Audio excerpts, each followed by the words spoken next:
What will you be remembered for? What's going to be your masterwork, your Magna Carta? I was thinking about how we can't really know what that will be. For example, Viktor Frankl was a psychologist who was hunted by the Nazis and spent time in Auschwitz in some of the worst conditions that a human being has ever been subjected to.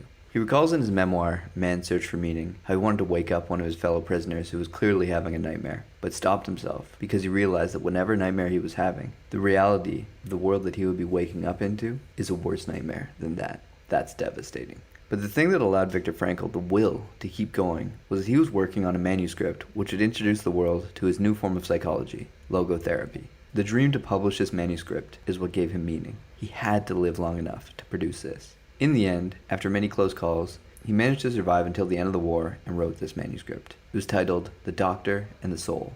This was the manuscript that he had dedicated his life to. This is what he needed to survive for, to make sure that this saw the light of day. This was his masterwork. He also wrote a memoir in only 9 days titled Man's Search for Meaning. This was a memoir detailing his experience in the Nazi concentration camps. This throwaway project that he didn't give much meaning to, this was his actual masterwork.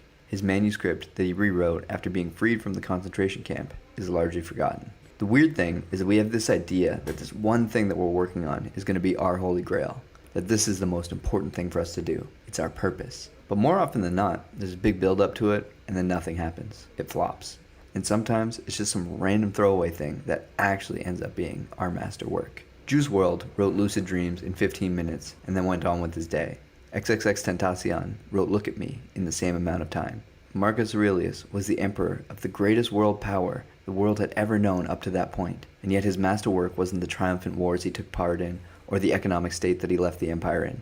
It was his notes to himself on how to be a better person. And so I think the lesson here is this, that we don't really know what our masterwork will be. And the best thing for us to do is to be in the habit of creating something consistently. We create, we publish, we move on to the next thing. We keep going. We don't give too much importance to what our legacy will be.